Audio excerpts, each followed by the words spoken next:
Joy to the world, the Lord is come. Let earth receive her King. Let every heart be very true, and heaven and nature sing, and heaven and nature sing, and heaven and nature sing. Ang Tagalog mo. Oh, magsaya at magdiwang, pagkasulilan na. Ang hain ng lahat, kaya't ating buksan, ang pinto ng ating pagmamahal.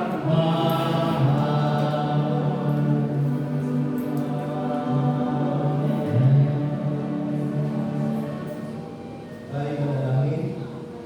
Aming mapagmahal, mapagpuri ng Diyos, kami po ay malapit sa inyo. Sa oras na ito, may pusot-pusot ng pagkasalamat at kagalakan. Maraming salamat po, Ama, sa buhay, sa lakas at pribilehiyo ang pagsama-sama kami upang samahin ka. Sa pag-umpisa ng banal paglilingkod na ito, nilingkod namin ang iyong banal na Espiritu ay malayang kumilos sa aming kalakhinaan.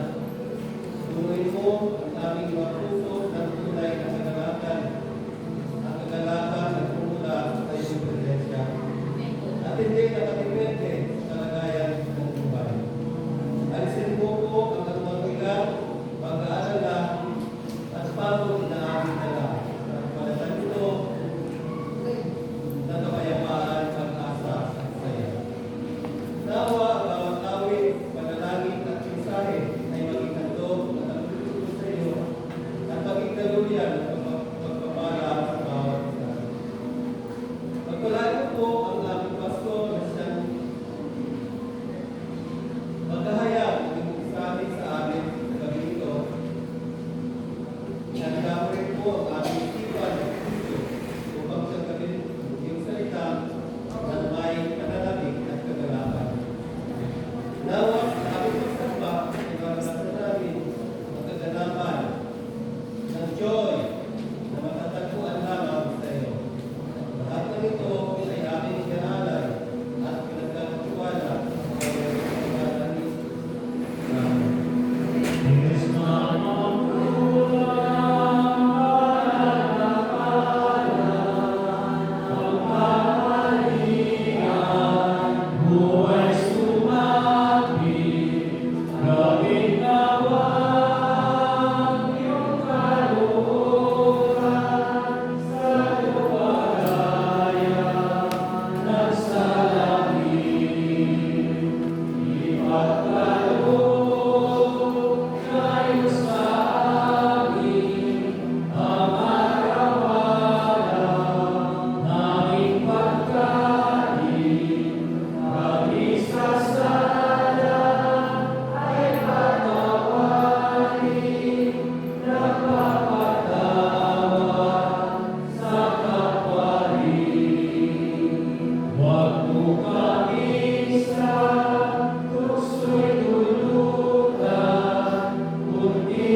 Babasahin ko po sa inyo ang Holy Scripture na matatagpuan sa Old Testament sa Isaiah 35, 1 hanggang 10. At ito po ang sinasabi. Ang kaligtasan ng kaligtas. Ang disyerto at ang tuyong lupa ay matutuwa na sa mga araw na iyon. Ang ilang ay magagalak at mamumukadkad, katulad ng malalaman sa tagsipoy. Ahawin at sisigaw ito sa tuwa at mamumukadkad. Ang maraming bulaklak nito ay magiging maganda. Magiging maganda ito katulad ng bundok ng Lebanon at magbunga ito ng sagana katulad ng kapatagan ng Carmel at Saron. At maayag dito ang kapangyarihan at kadakilaan ng Panginoon na ating Diyos. Kaya, palakasin ninyo ang mga nanghihina. Sabihin ninyo sa mga natatakot, huwag kayong matakot. Lakasan ninyo ang inyong loob, darating ang inyong Diyos, para matiganti sa inyong mga kaaway at iniligtas niya kayo. At kapag nangyari ito, makakakita na ang mga ulag at makakarinig na ang mga bini. Lulundag ang makilay na parang usa at sisigaw sa tuwa ang mga bibig. Ahagos ang tubig sa disyerto at dadaloy ang tubig sa mga sapa sa ilang. Ang mainit na buhanginan ay magiging tubigan at sa tigang ng lupain ay bubukal ang tubig. Tutubo ang sari-saring damo sa lugar na tinitirhan noon ng mga asong gubat. Pagkakaroon ng maluwag na lansangan sa ilang at iyon ay natawaging banal na lansangan. Walang makasalanan o hanggan na makakadaan doon, kundi ang masusunod lamang sa pamamaraan ng Panginoon. Walang iyon, anumang mababangis na hayop ang makakadaan doon, kundi ang mga tinubos lamang ng Panginoon. Ang mga tinubos ng Panginoon ay magbabalik. Papasok sila sa Sion na umaawit. Ang lugas at kagalakan ay korona sa kanilang mga ulo. Ang kagalakan ay kaligayahan ay kanilang magkakamtan at ang kalungkutan at panghihinayan ay mawawala ng tuluyan.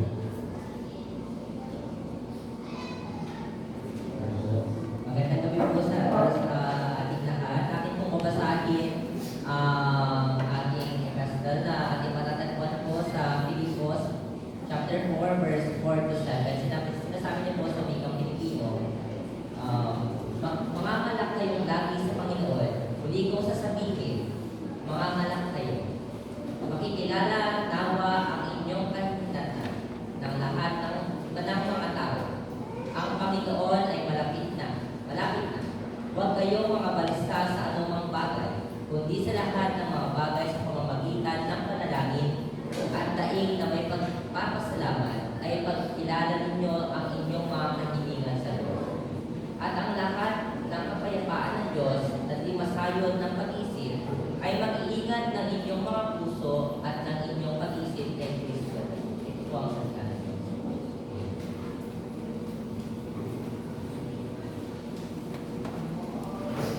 Babasahin ko sa inyo ang Ebanghelyo ng ating Panginoon. Ayon sa sulat ni San Lucas, sa ikalawang kabanata, mga talatang 8 hanggang 14. Ito po yung sinasabi. Doon ay may mga pasto na nasa parang at nagbabantay ng kanilang mga tupa ng gabi iyon. Lumapit at tumayo sa kalagitnaan nilang isang anghel ng Panginoon at nagliwanag sa kapaligiran nila ang nakakasilaw na kalwalhatian ng Panginoon. Ganoon na lamang ang kanilang pagkatakot. Ngunit sinabi sa kanila ng anghel, huwag kayong matakot. Ako'y may dalang magandang balita para sa inyo na magdudulot ng malaking kagalakan sa lahat ng tao. Isinilang ngayon sa bayan ng David ang inyong tagapagligtas, ang Kristong Panginoon. Ito ang inyong palatandaan. Matatagpuan ninyong isang sanggol na nababalot ng lampin at nakahiga sa isang sabsaban.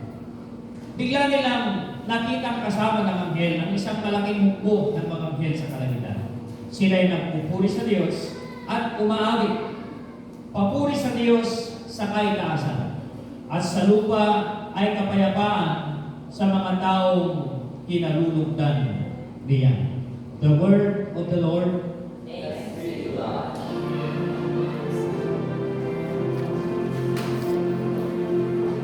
Thy word is the lamp unto my feet, and the light unto my path. Thy word is the lamp unto my feet, and the light unto my path.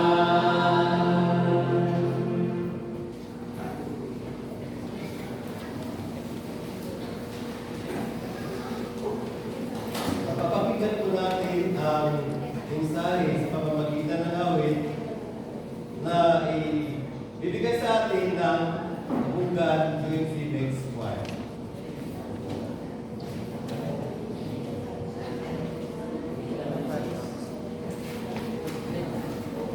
WCS, WCS, UMM, at saka Bayan.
Panginoon.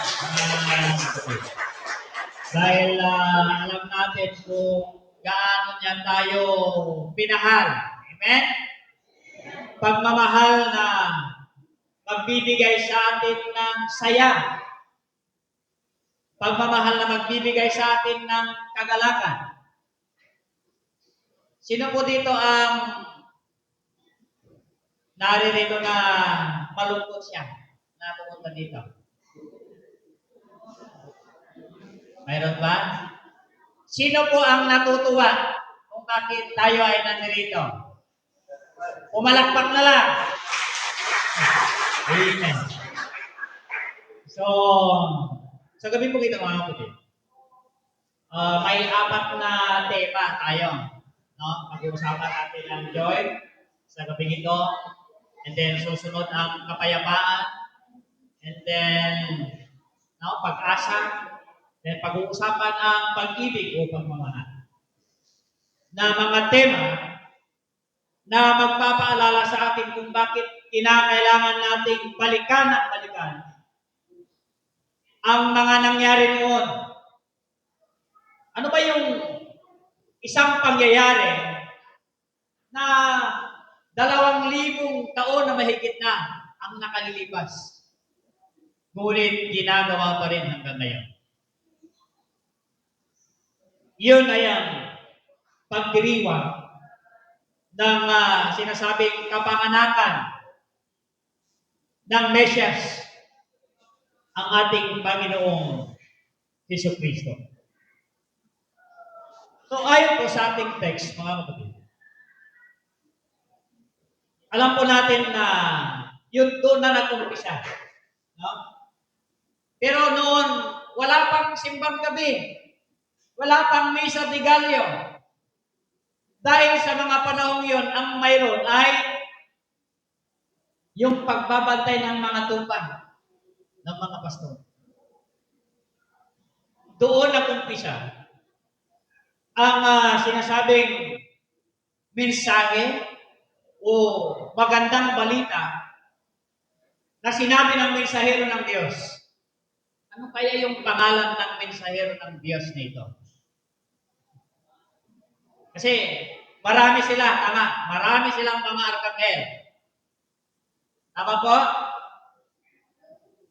Pag sinasabing messenger of God, ang pangalan niya ay Gabriel. Jibril sa Islam. Ano yung mga tawag, ano man yung pangalan. Pero kung tinignan po natin ito mga kapatid, ang mensahe nito ay ibinaba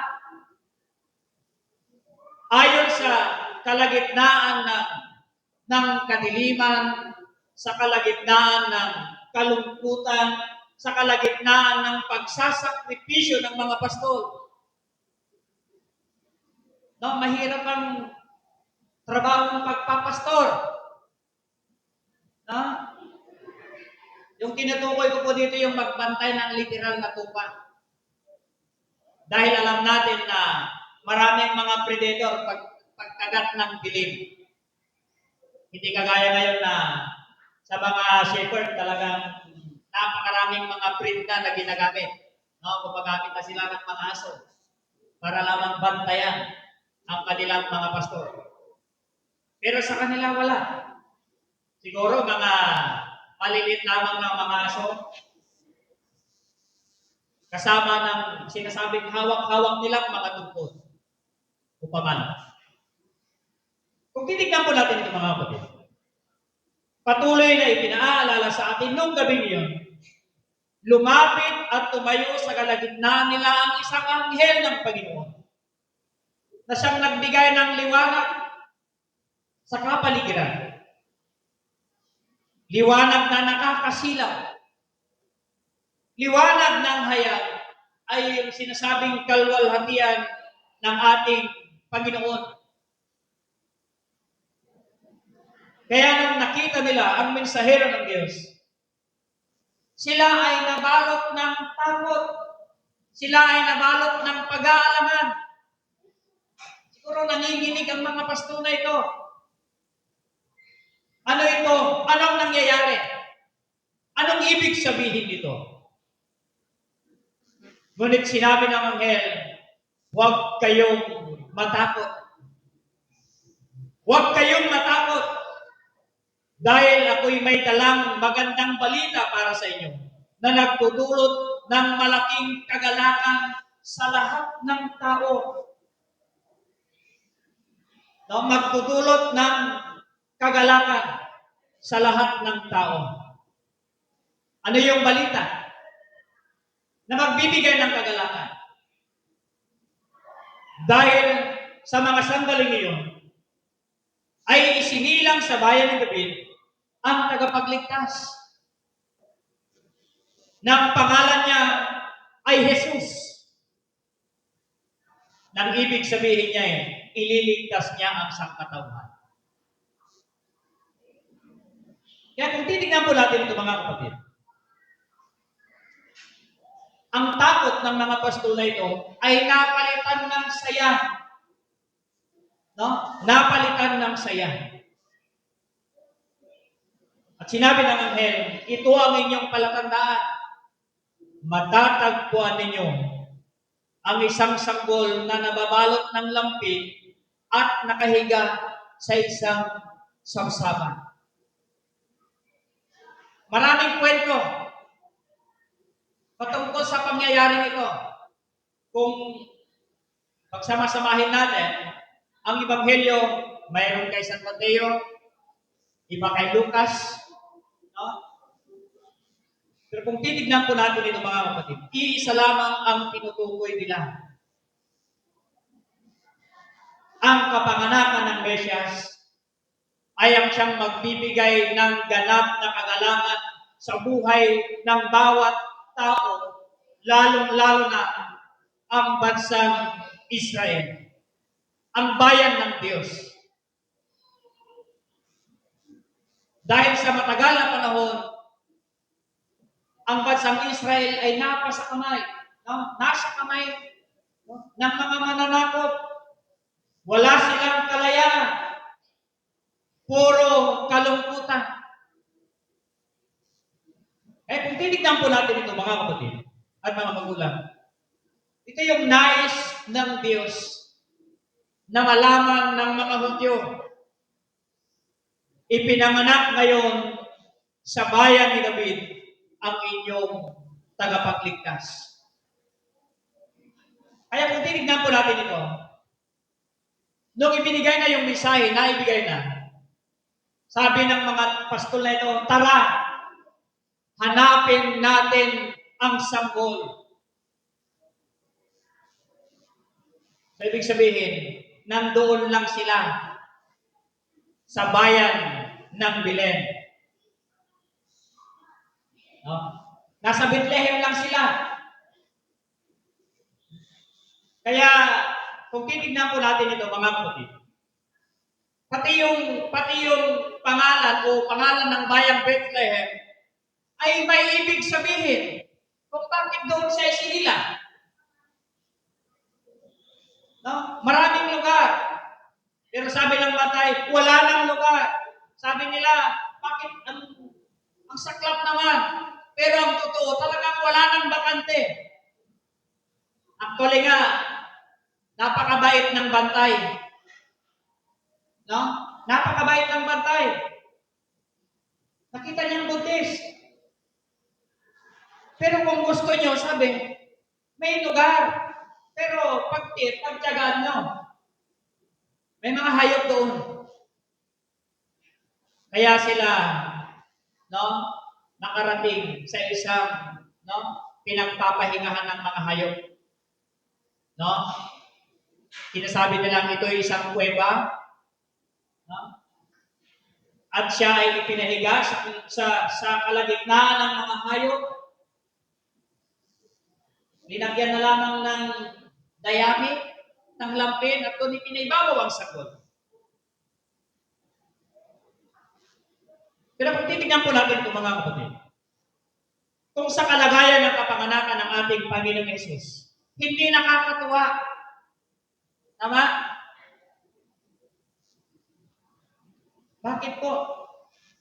Kasi kung sasabihin natin anak ng Diyos, ano yung expectation natin? Pag anak ng Diyos, saan siya isisila? Pag sinabing anak ng hari, saan siya isisila? Kaya kung titignan po natin ito mga kapatid, ngunit patuloy na ipinaalala po sa atin kung paano nagpakumbaba ang ating Panginoon Jesus upang iabot sa atin ang isang mensahe na kahit na sa likuran ng kadiliman, sa likuran ng pagkukulang ng tao, kahit na sa likuran ng pagkakasala ng tao, inabot tayo dahil ang gusto niya ay magkaroon tayo ng kagalakan pagkatapos na siya ay ating makita at makilala. Kaya sabi ni Paul sa ating text, maliban kay Propeta Isaiah sa chapter 35, sa Philippians chapter 4:4-7, rejoice in the Lord always. I say it again. Rejoice. Ito yung mensahe unang inihayag ng anghel. Kaya kung titignan po natin ito mga kapatid at mga magulang, patuloy na ipinaaalala po sa atin na sa ating patuloy na pakikipag-ugnayan sa Diyos, naway maranasan natin yung kagalakan, no? Rooted in God's saving presence, not in circumstances. Kasi kung titignan po natin ito mga kapatid, maraming bagay na kung saan masaya ang tao. Pero kumusta yung kagalakan na yon? Permanente ba o nagbago ka agad?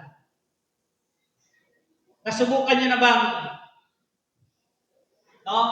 nagkaroon ng kasayahan ngayon, bukas umiiyak ka? O umiiyak ka ngayon, masaya ka bukas? Huwag mong pagsabayin. Kasi hindi nakakatuwa iyon. Hello? Umiiyak ka, mamaya tatawa ka. Tatawa ka, mamaya umiiyak ka. Huwag mong ipakita yan. Mapagkakamalang ka. Babalikan po natin ito mga kapatid. Yung takot ng mga pastol, ito ay napalitan ng saya. Napalitan ng saya. Kaya, ang kagalakan ito ay inihayag. At kinakailangang makilala, kinakailangang tanggapin. At ito'y mararanasan natin sa pamamagitan ng kapanganakan ng ating Panginoong Jesucristo. Good news of great joy for all people. Kaya, ang pagparito ng Mesias ay ang siyang magtutulot sa atin ngayon ng kaligtasan at patuloy na pag-asa. Kasi yun yung dahilan kung bakit isinugo ng Ama ang kanyang bugtong na anak upang ikaw at ako ay magkakaroon ng kaligtasan. Hindi ba nakakatuwa yun? Di ba ang saya? Nagkasala tayo pero nandun yung pangako ng Diyos. Nagkulang tayo pero hindi nagbago ang Diyos. Lumalayo tayo, subalit pinipilit na inaabot tayo ng Diyos. Hindi ba ang saya? Kaya kung titignan po natin ito, mga kapatid, ang pagparito ng Mesias ay ang siyang magdudulot ng kaligtasan at pag-asa sa bawat tao.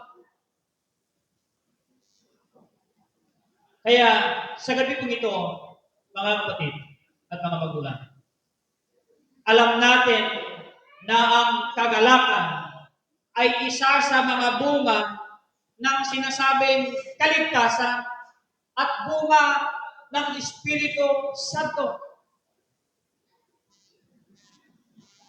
But the Spirit produces joy. Ando doon yung kagalakan.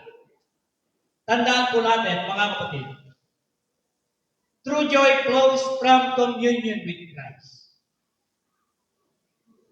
Ano man yung meron sa atin kung wala si Kristo, sinisiguro ko po sa inyo, hindi masaya ang buhay na yan. Naniniwala mo ba kayo doon? Dahil ang ganap na kagalakan ay hindi nabibili yan sa mga tindahan, sa mga mall. Dahil ang tunay na kagalakan ay mararanasan lamang ng tao kung ikaw at ako ay tatanggapin si Kristo ng buong buo. Kahit na kukunti ito, kung mayroon kang Kristo, sigurado ako, kumpleto yung saya mo sa buhay. Hindi masama yung magkaroon ka ng marami. No? Actually, marami ng mga kwento na kung gaano karami ito, mas mabigat yung kanilang mga dinadala sa buhay. Dahil ang totoo, hindi ganap na mabibigyan tayo ng kagalakan ng kayamanan. Unang mga ari-arian. Huwag karoon man tayo ng posisyon sa buhay. Magkakaroon tayo ng ganap na kagalakan kung ang ating Panginoong Jesucristo ay nasa ating mga puso. Kaya, sa gabi pong ito, mga kapatid at mga magulang,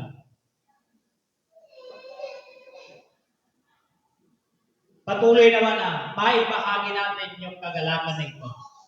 No? Sa mga tao na ipinagkatiwala ng ating Panginoon. Sa mga tao na ipagkakatiwala pa sa atin ng ating Panginoon.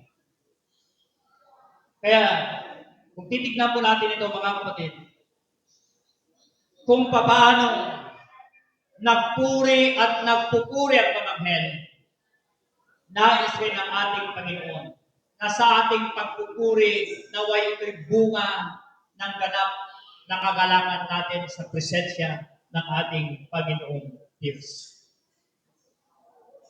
Nung isinilang ang sanggol na ipinahiga sa samsaman, kahit ang mga hayop na naroon, ang mga pastol na dumating, no? Sila ay nagpuri, sila ay nagpasalamat, at dinakila ang pangalan ng ating Panginoong Diyos. Kagalakan. Nasa sa atin na yun kung paano natin i-define. Kailan ba ito mararanasan? Alam na natin yan, mga kapatid. No? Uulitin ko po sa ating text na pagkatanggap ng mensahe ng mga pastor, naranasan nila ang kakaibang kagalakan ayon sa salita ng Diyos. Naway, ang mensahe ito, mga kapatid at mga magulang, ay patuloy na magpaalala sa atin kung bakit kinakailangan natin balik-balikan yung ginawa ng ating Panginoon sa bawat isa sa atin. Gawin natin na higit pa sa tradisyon, kundi gagawin natin ito dahil nais nating balikan kung paano pinalitan ng Diyos ang ating mga puso. Puso na nakatingin sa ating Panginoon. Naimbag na Rabi, kada tayo namin.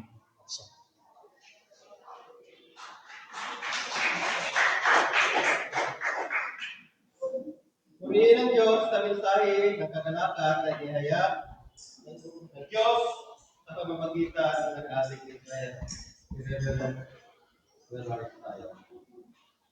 Sa oras na ito, ay ang ating pag-aalay ng ating pangako, pangako at ano sa Panginoon.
Lalapit kayo.